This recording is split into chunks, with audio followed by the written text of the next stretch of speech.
માનવી બાપ તું ભોગી એકને તો મારી એક ખાલી અગરબત્તીની માનતા રાખજે.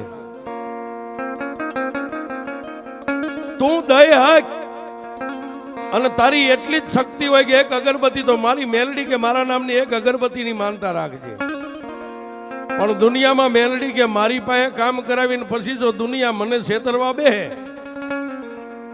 દુનિયાનો ચોર બની જાય, કદાચ સરકારનો ચોર બને, સરકાર માફ કરી દે, મેલડી કે મારો ચોર બને ને પછી મારું ગોતું જેના ઘરે પડે એ હાથ પેઢી સુધી જો ક્યાંય જડવા દઉં તો હું મેલડી નહીં.